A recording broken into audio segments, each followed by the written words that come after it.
Hello viewers, मैं हूं कौशल शर्मा। आपका स्वागत है कौशल शर्मा के इस यूट्यूब चैनल पर। व्यूअर्स, जनरली बैंक अकाउंट जो होते हैं वो हम दो तरह के जानते हैं। एक तो बचत खाता और दूसरा है चालू खाता, यानी कि जो सेविंग अकाउंट होता है बैंक में, और एक होता है करेंट अकाउंट। लेकिन इसके अलावा एक और तीसरा अकाउंट होता है जिसका नाम है सैलरी अकाउंट। और हो सकता है आपको इस अकाउंट के बारे में पता हो। अगर आप नहीं जानते हो, आपको जान लेना चाहिए, क्योंकि ये बहुत ही महत्वपूर्ण अकाउंट होता है। जहां कहीं भी अगर आप जिंदगी में कभी भी आप जॉब करते हो, प्राइवेट जॉब करते हो, तो आपको सैलरी अकाउंट के बारे में नॉलेज होना बहुत जरूरी है। तो आइए देखते हैं और समझने की कोशिश करते हैं कि सैलरी अकाउंट और सेविंग अकाउंट में क्या अंतर होता है, इनमें मिनिमम बैलेंस का डिफरेंस क्या होता है, और ब्याज दर के नियम के अकाउंट के लिए क्या होते हैं। तो सबसे पहले तो आपको बता दूं कि जब भी कोई व्यक्ति किसी नई कंपनी में नौकरी ज्वाइन करता है, तो सबसे पहले कंपनी खुद उसका सैलरी अकाउंट ओपन करती है। सैलरी अकाउंट आप नहीं खोलते हो, बल्कि कंपनी की तरफ से खोला जाता है। और आपके उसी सैलरी अकाउंट में ही हर महीने कंपनी आपकी सैलरी डालती है। जैसा कि नाम से ही डिफाइन हो रहा है कि सैलरी अकाउंट, इसका मतलब हर महीने की तनख्वाह आपकी उसी अकाउंट में आनी है। लेकिन अब सवाल ये उठता है कि ये सैलरी अकाउंट है, वो आपके सेविंग अकाउंट से कैसे अलग होता है, और दोनों में क्या अंतर है और क्या समानताएं हैं। तो सबसे पहले ये समझिए कि सैलरी अकाउंट क्या होता है। जैसा कि मैंने आपको अभी बताया कि सैलरी अकाउंट को कंपनी के रिक्वेस्ट पर ओपन किया जाता है। जिस किसी भी कंपनी या संस्था में आप काम कर रहे हो, वो संस्था हर कर्मचारी को अपना खुद का एक सैलरी अकाउंट देती है। कंपनी बैंक को कहती है आपके सैलरी अकाउंट को ओपन करने के लिए।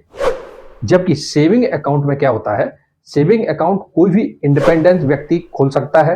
हम, आप, मैं, तुम, कोई भी जब चाहे सेविंग अकाउंट ओपन कर सकता है। आप अपने नजदीकी किसी भी बैंक ब्रांच में जाकर के बेसिक डॉक्यूमेंट होते हैं, जैसे कि आपका Aadhaar card, pan card, passport size की फोटो, इनको आप देकर इस सेविंग अकाउंट को आप ओपन करवा सकते हैं बैंक में। चाहे आप कोई बिजनेस करते हो, या फिर आप नौकरी करते हैं, या नहीं भी करते हैं, या आप कोई भी काम धंधा नहीं करते हैं, फिर भी बैंक आपका सेविंग अकाउंट ओपन कर देता है। इसके लिए सैलरी पर्सन होना जरूरी नहीं है। जनरली जो लोग बाग क्या करते हैं, अपनी रोजाना के जीवन में अपने फाइनेंस को मैनेज करने के लिए ही सेविंग अकाउंट ओपन करते हैं। उन्हें इससे ब्याज कमाने वाला डिपॉजिट अकाउंट मिल जाता है।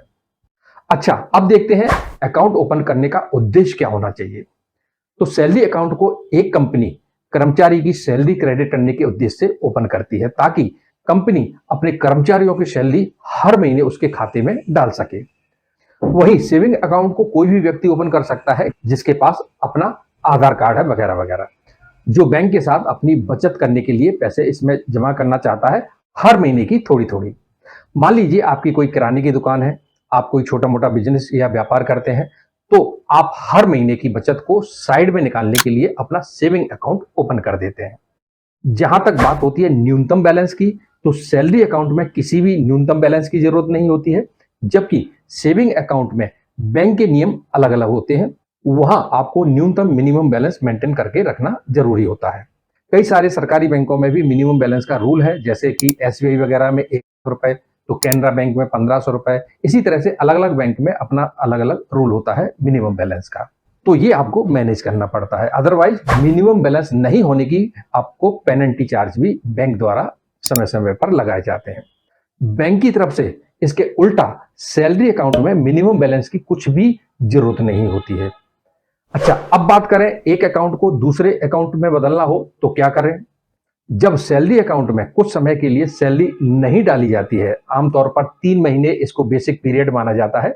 अगर 3 महीने तक कंपनी की सैलरी आपके सैलरी अकाउंट में नहीं आ रही है, तो आपका सैलरी अकाउंट उसको रेगुलर सेविंग अकाउंट में ऑटोमेटिकली कन्वर्ट कर दिया जाता है, जिसमें न्यूनतम बैलेंस को भी बनाए रखने की जरूरत होती है। वहीं दूसरी तरफ आपके सेविंग अकाउंट को सैलरी अकाउंट में बदलना पूरी तरह बैंक पर निर्भर करता है। ये तब संभव है जब आप अपनी नौकरी बदलते हो, और आपने जिस कंपनी में ज्वाइन किया है उसका आपके कर्मचारियों के सैलरी अकाउंट के लिए उसी बैंक के साथ कोई बैंकिंग रिलेशनशिप है।